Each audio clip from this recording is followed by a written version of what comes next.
Assalamu alaikum dear students, how are you? I hope you are fine class. Open your books. Some parts of the lands have very little water. कुछ हमारी ज़मीन पर कुछ ऐसी जगह होती हैं, कुछ ऐसी लैंड है, ज़मीन है जहाँ पर पानी बहुत कम होता है, ठीक है. These places are often sandy and rocky and are called deserts. क्या होता है हमारे पास उसमें ज़्यादा रेत होती है और थोड़ी थोड़ी चट्टानें भी होती हैं.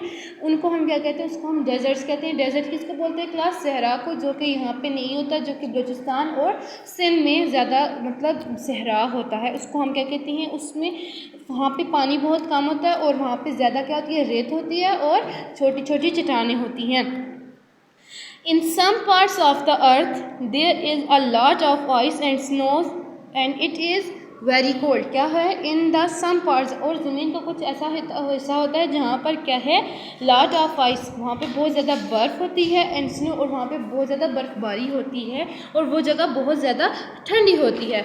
very high mountains are often covered by snow, और ज़मीन का कुछ हिस्सा जो होता है मतलब वहाँ पे जो हमारे माउंटेन्स हैं वहाँ पे वो क्या होते हैं? वो बर्फ़ से ढके हुए होते हैं.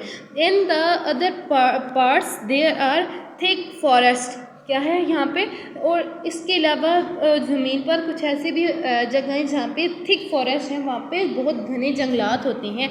And areas of land surrounded by water as all side call an island. और वहाँ पे कुछ ऐसे, और ज़मीन पर कुछ ऐसी जगह हैं जहाँ पर पानी होता है तमाम तरफ. वो क्या, उसको हम क्या कहते हैं? उसको हम कहते हैं आइसलैंड. क्या कहते हैं? Iceland. A body of water surrounded by land on all sides called a lake. क्या होता है? ज़मीन पर कुछ थोड़ी सी जगह पर जहाँ पे पानी मौजूद हो उसको हम क्या कहते हैं? उसको हम लेक कहते हैं. We get fresh water from lakes and rivers. हमें ताज़ा पानी कहाँ से मिलता है?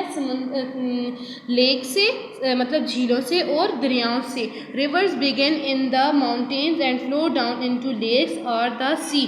क्या होता है? Rivers begin in the mountains. और रिवर होते हैं वो पहाड़ों से जो पानी आता है वो सीधा किस में जाता है? फ्लो डाउन, वो बह जाता है इनटू लेक, झीलों में या फिर समंदरों में. It is important to keep our lakes are rivers clean. क्या होता है? हमें चाहिए कि हमें अपने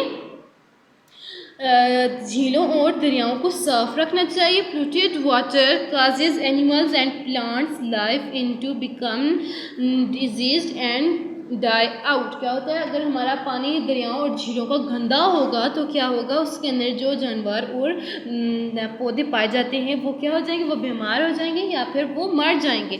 These upsets the cycle of nature and causes more problems. क्या होगा? इससे जो हमारा जो नेचुरल साइकिल है, मतलब कि जिससे हवा बनती है, जिससे पानी बारिश बनती है, सब कुछ, वो इसको हम क्या कहते हैं? इसको, ये हमारे पास नेचुरल साइकिल है तो वो अपसेट हो जाएगा, वो ख़राब हो जाएगा और बहुत ज़्यादा बीमारियां बनेंगी. ठीक है.